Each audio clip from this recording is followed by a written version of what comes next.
Hello. Hello, Serafina. It's Teresa from Dr. Hrabowski's office. When I hang up, Dr. Hrabowski's on the phone for you.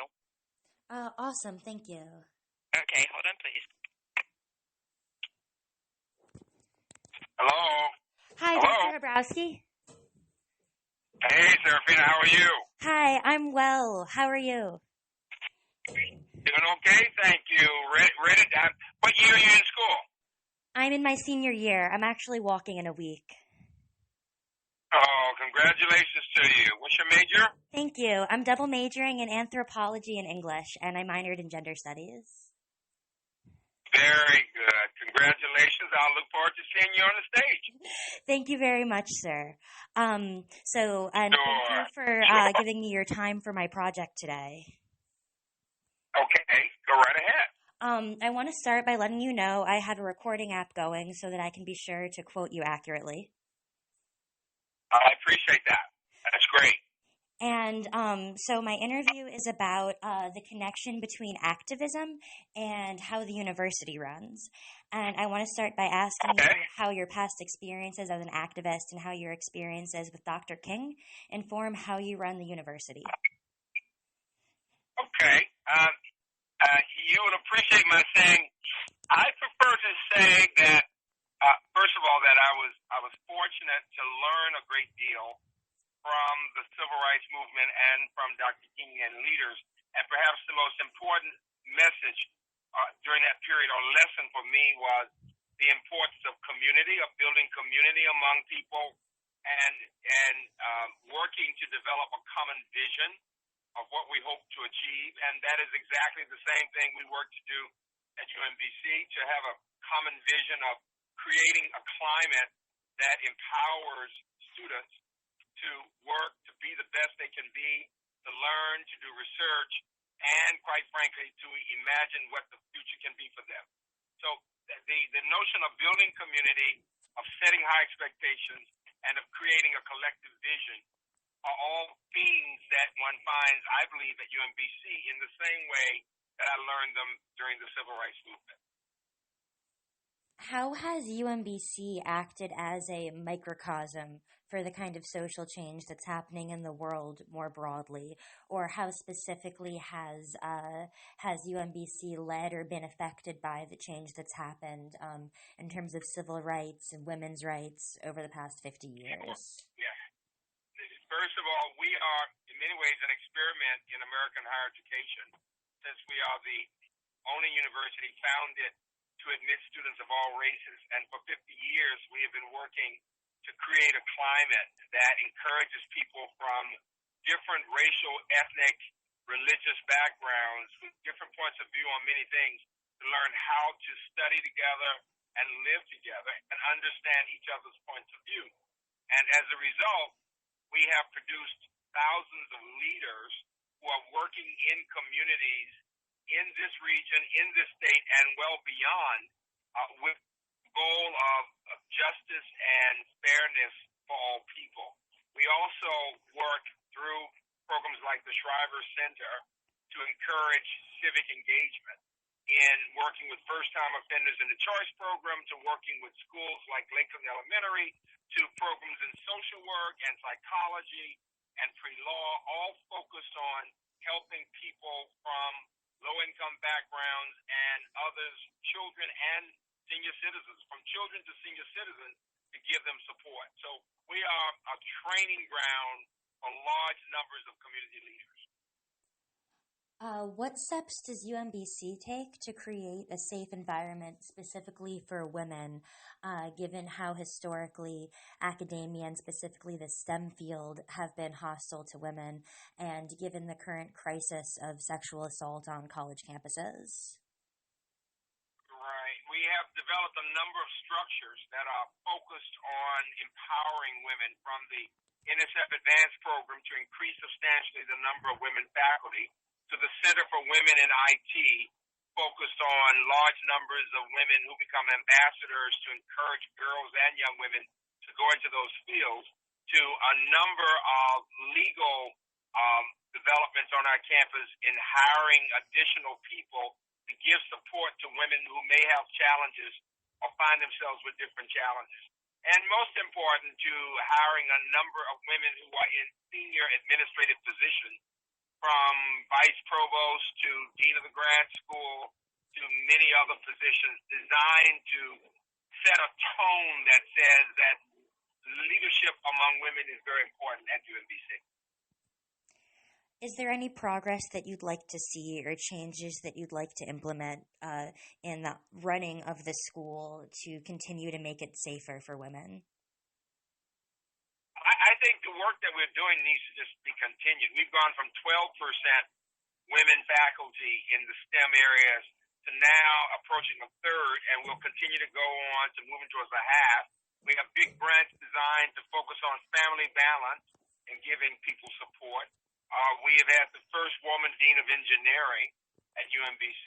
And from my perspective, what we need to do now is to continue doing the things we're doing and to give people opportunities to speak their mind and say what they believe and to let us know whenever there are problems.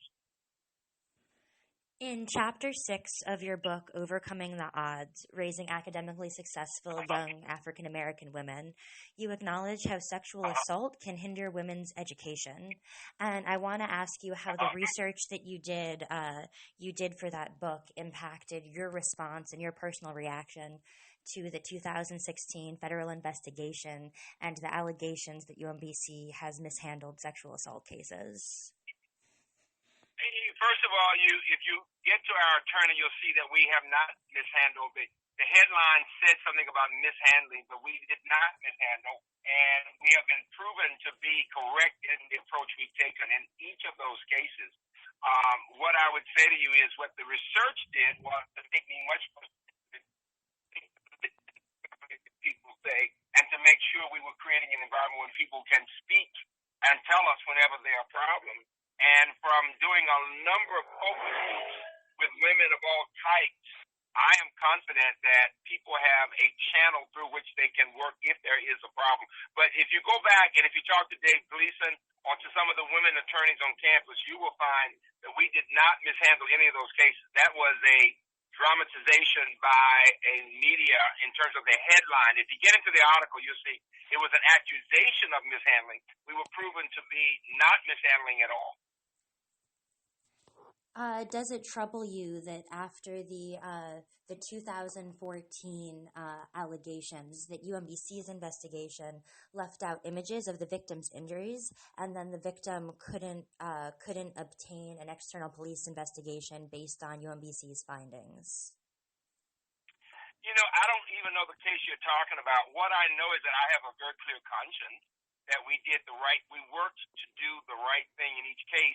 And most important, we have trained a number of women faculty and staff to be the ones as adjudicators. That the committees are disproportionately consisting of women.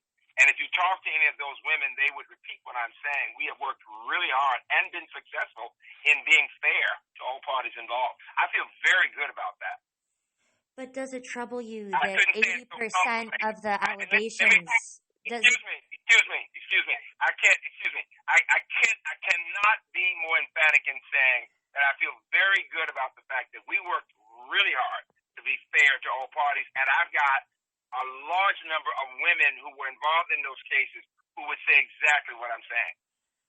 So I'm not sure where you're getting your information, but if you have particular, and I want you to quote me on this, if you have particular concerns about a particular case, let me get you to the legal authority who can talk to you about it and give you the official situation. I'd be more than happy to do that, but I'm sure you know it. There's no way I could understand and know the details of particular cases in the level of specificity with which you're talking right now. But I'm delighted to get you to the right person who could give you that information. At the end of our interview, I would definitely like to get in touch with those people.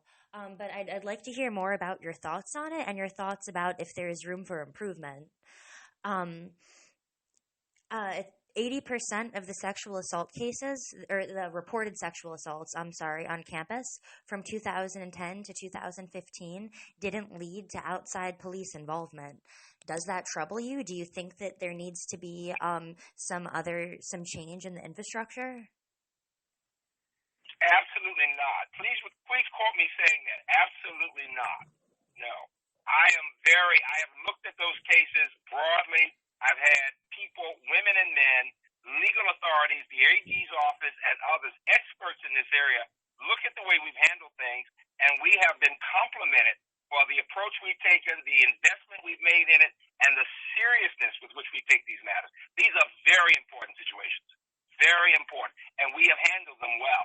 Now, is there room for improvement? There's always room for improvement in any case. There's no institution that can say it's perfect, of course. But what I can tell you is that all the cases that I am aware of and that I've had a chance to work with lawyers on and others, we have worked, and I'm so glad you're recording this, we have worked very hard to be supportive of our students, of our faculty, and our staff. And I can get you to Dave Gleason, who is the general counsel, who can work with some of the other attorneys to give you any information you need. More than happy to do that. I will definitely talk to them after I speak with you, but I'm interviewing you because I want to know your thoughts specifically. You know, I've been attending this university for 6 years. I've understood you as a leader who's very involved in the community and who's been at the forefront of activism as well as leading the university, and have, you know, spent my time at this university as a student organizer myself, with a tremendous amount of respect and admiration for you. And I'm asking you these questions because it's my job as a journalist to ask the hard questions that I would ask anybody, you know, regardless of my own experience at the school and my admiration of your previous work.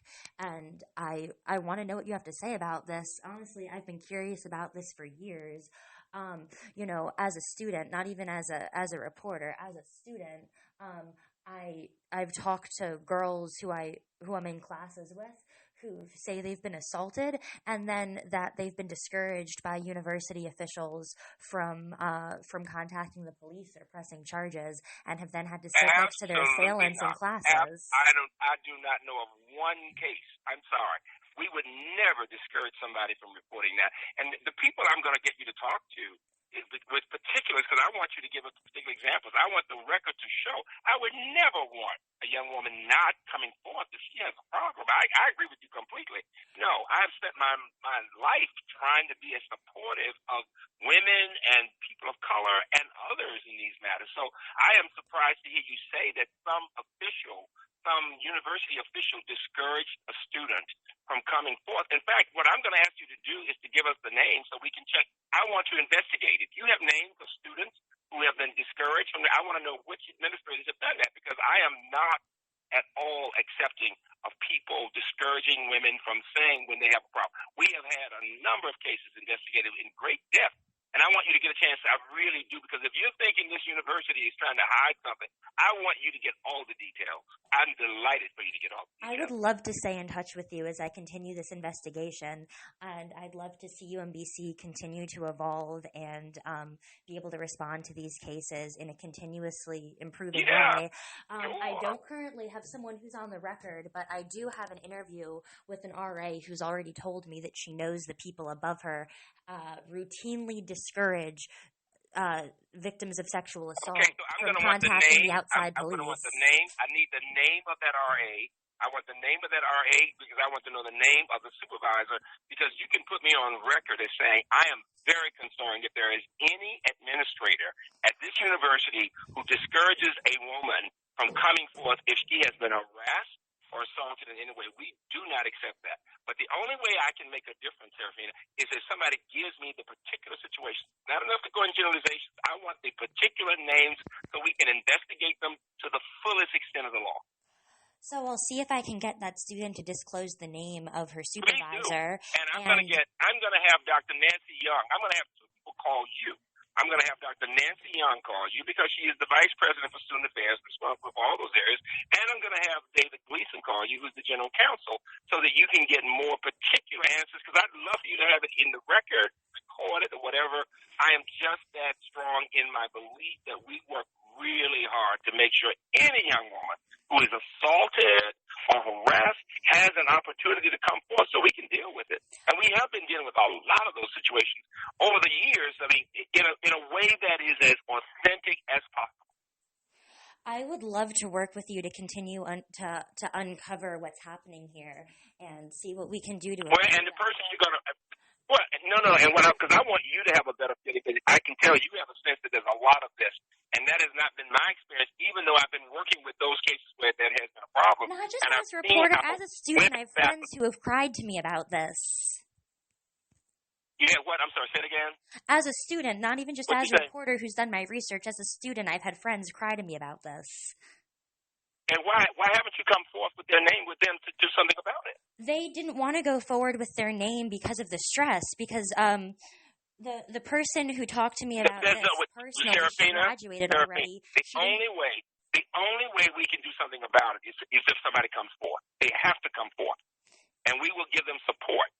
You have my word, we'll give them support. And the people I'll have you working with will be Dr. Nancy Young and Dave Gleason. They work on these cases regularly, and they take them very seriously. That's why I am so emphatic in what I'm saying, because we work on these things when you're not even thinking about it. We've been thinking about it, okay? Because I am just that concerned as a president of a university that my institution is one where women or men can come forth if they find themselves in any kind of stressful, pressure-filled situation.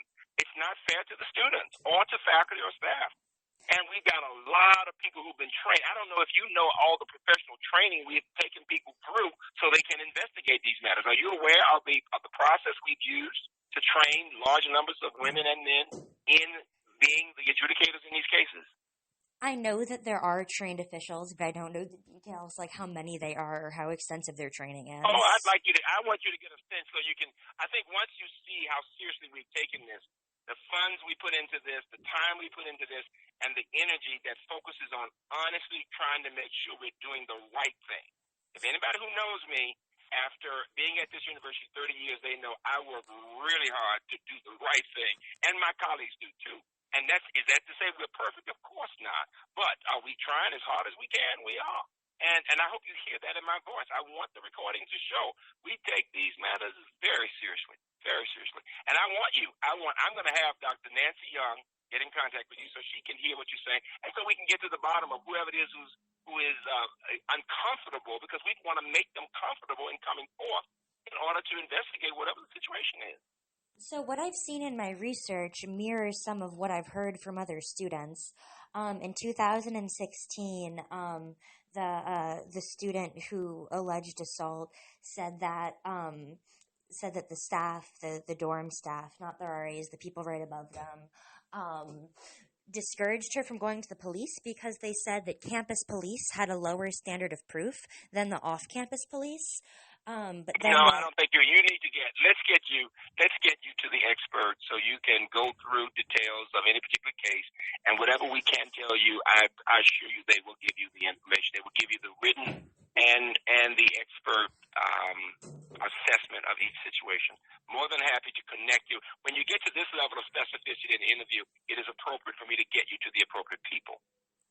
Do you think that that it's acceptable for those staff members to tell those students that they have a better shot using university police than external police? I have no idea about the particular situation.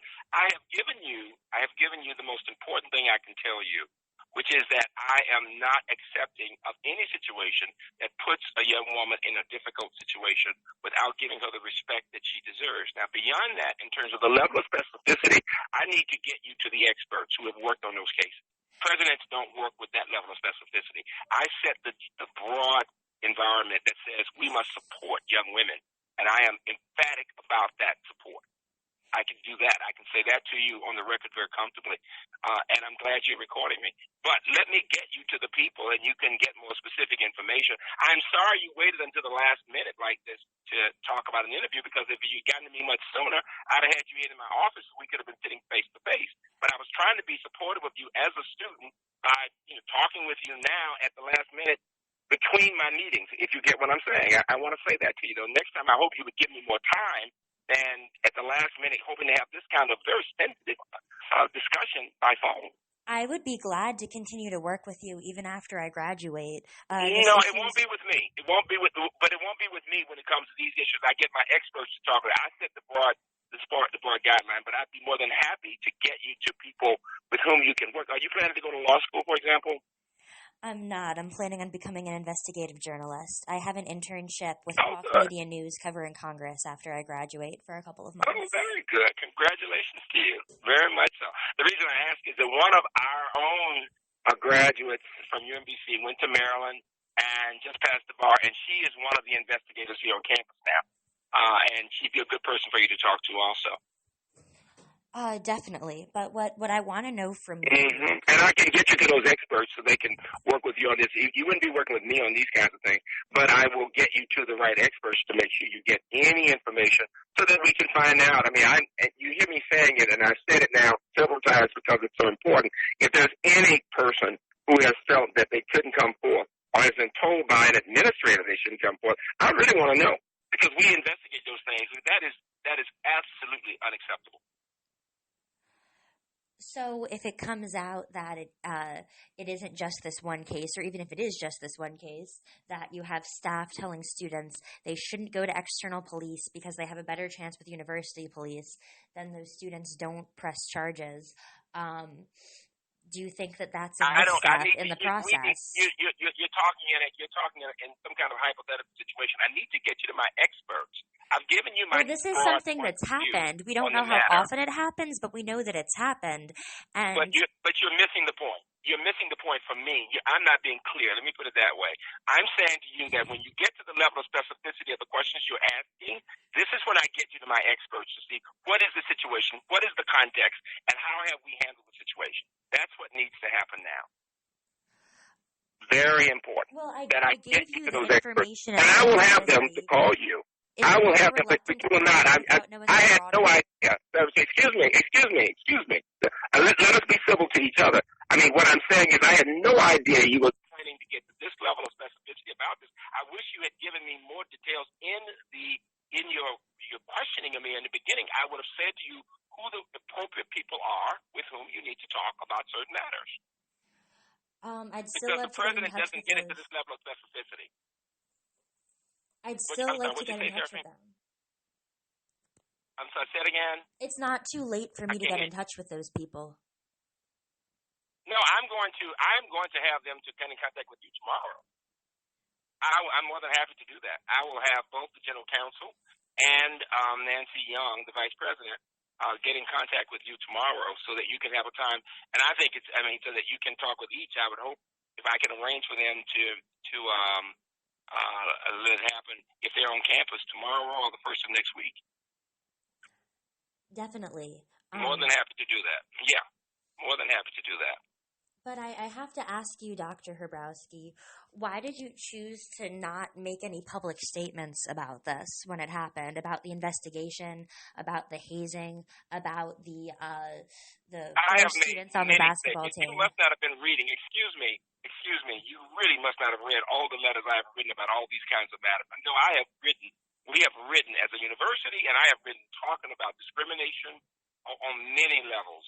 So you may need to get back and get some of the public announcements that I've made, public statements that I've made. It's my understanding. And you will find, and the attorneys will tell you that it is inappropriate for me to make statements when they're in the middle of cases. That does not happen. Again, what really bothers me, Serafina, and I have to be really honest with you in as authentic a way as possible, is I'm just concerned that you did not give me more information as an investigative journalist about the nature of this interview when you asked for the interview. It puts me in a very difficult position because some of these matters are legal, and I have experts who deal with these matters. I would ask you the next time this happens that you give the person more information about what you expect and the kinds of questions you're wanting to ask so that one can decide which answers I can give, which responses I can give, and to whom I need to refer you with expertise in certain areas. If you'd be willing to continue to work with me. If you'd be willing to again. If you'd be willing to continue to work. Excuse me? I'm sorry, the phone keeps going in and out. Say it again for me. If you'd be willing to work with me as I continue to try to get to the bottom of what's been going on campus, I'd be glad to give you specific questions, prior to any interviews. Oh, yeah, but it won't be with me, though. No, it shouldn't be with the president. I will get you to the appropriate people, though. I will get you to the experts who work on these matters. I've given you the broad view that the president would give. but I will get you to the appropriate people. It would not be appropriate for me to be working directly with you on these matters. And I'm being as honest with you. You know, I could play games and say, oh, yes, sure, and all that. No. I'm trying to be as honest on the record with you that I want to get you to the experts. Just as they're experts in other areas, they're experts in these areas, and I refer and rely on my experts for these kinds of matters. More than happy to get you to them. In fact, I'm going to have people reach out to you because I'm concerned that you have some misinformation or don't have the full picture, and I'd like you to have it. I think the more information you have, the more you will feel that we have worked really hard to be fair to students. I definitely like more information, but I wouldn't consider myself uninformed. It is my understanding that you personally didn't make any statements regarding the allegations of hazing by members of Kappa Alpha Psi, and that you didn't make any public statements about I don't go into particulars. I don't go into making personal statements or public statements about every situation that occurs. That is not the policy of the university. About that, you are correct. About that, you are absolutely correct. I would not be making a statement every time some incident occurs. We have all kinds of incidents that you don't even know about. I'm sure. Frankly. Yeah, but let me say this. I am willing to get you to the right people at this point, and I appreciate the authenticity with which you speak and the fact that you're asking very good questions, and I will get you to the experts who can work with you in determining exactly what our situation was, why we did what we did. But it is true that, no, I would not be making a statement every time there's a problem on campus because there are so many challenges of different kinds we have. When in many cases, legally, it would not be appropriate. In other cases, it just wouldn't be appropriate. We make decisions, but we take these matters very seriously in working through them. You may feel that announcements or public statements should be made in each of these cases. We do not. But I do know I have made statements about discrimination, about hazing, those things. Throughout the years, I've made a number of public statements about that. People know the record of this university and the way, and I want the record to show. Go back and look at all the public statements made, and you will see we have spoken out against discrimination based on sexuality, gender, race, ethnicity many times. Many times, and we feel very strongly that we want to fight it every way we can. So we're not on different sides when it comes to making sure we're being fair to our students. We may differ in the approach or the strategies, but we are certainly not differing about the values that we're talking about here. Dr. Hrabowski, I'm asking these questions because I love UMBC and because you've done a lot of inspiring work and because I want to get to the bottom of how to make the school a safer place and because what I've seen in the news about UMBC's investigation into sexual assault in 2014 failing to include images of the victim's injuries, and then subsequently because of the UMBC investigation she couldn't obtain outside investigations, and things that I've just heard from friends who don't want to go on the record because all of that doesn't seem to stack up with everything I know about UMBC's values and everything I know about your values. Mm-hmm. And it seems like there's some miscommunication. Well, we're going to get you. I appreciate your sincerity. I appreciate your sincerity. As I said, I will get people to get back to you, and they will work with you, the experts. I'll get the experts, and they will give you the best thinking we have on these matters. We put a lot of time, energy, and money into having experts who work on these matters for the good of our students. We have the same goal, to make sure every woman, every man is treated fairly on this campus. We don't disagree on that at all. I've given my career to that, and I'll continue to give my career to that, and I know you will also. So let us see if we can get more information for you, or at least understand the approaches we decided to take. And it may not be that you will agree with everything about the strategy, but you will see, I am sure, that we work really hard to work to be fair to people. So let me get people to you. My office has your contact information. I'm going to try tomorrow to get people to contact you, and you can ask more questions and get more specificity that may give you more light on what you're talking about, okay? I'd like to know if you personally have any ideas about how to strengthen UMBC's protocol for supporting survivors of assault. If you have any ideas about the future of UMBC's programs. My idea was I can tell you, my idea was to find the very best people who have expertise in these areas who can then lead us through that effort. That is what I do. The president finds experts to help with these things. And you can quote me on that. We have worked to find people over in student affairs, in the legal area, in the human resources area, human relations, all these areas where we work on these cases, and we put a lot of effort into being supportive of people. That's what the president does. That's what I've worked to do. And to find the money to hire the people to give us support with these areas. That is my responsibility. So when I contact your office, I'm sorry, but I have people who have a scheduled appointment, Serafina, and I'm holding them up right now. But I did want to be respectful of you. I appreciate what you're doing. I'm so sorry you hadn't gotten to me sooner, so we could have had another time. But if I'd known, I would have had other experts answering some of the questions anyway, just being honest with you. But I did want to I'm delighted to make the statement on the recorder that I've already made about being supportive. The concerns that you have are concerns we should all have. No student should feel unable to get a hearing about a problem that she had because of some kind of harassment or so. We are adamantly opposed to any kind of mistreatment of people. And I want to emphasize that I would want to continue to work with you even if this project extends beyond my graduation. No. I want to go to the record. No, Sarah. Your staff, not you, your staff, but you're whoever. Thinking about with the staff. Okay. I love the fact you're going to be very good, by the way. You're going to be really good because you are very persistent, right? Thank you. And it will work well for you. It will work well for you. I have to see your face so I can see this persistence with this face. I love it. Right? But I will. I mean, I think you need to think about going to law school one day. I really do. I think you'd be excellent. And that's the truth. But I'll tell my folks to be as supportive and trying to give you as much information as possible. And even after you finish. Because I think the more you learn about what we do, the better you'll feel about it. That's not to say there may not be exceptions when something needs to be handled about a case or so. But I think you'll see that people really work hard to do the right thing. I really do believe you're going to see that the more you dive into this. Okay? And I want to emphasize, you've said that if I contacted you earlier, I could have been in touch with different experts.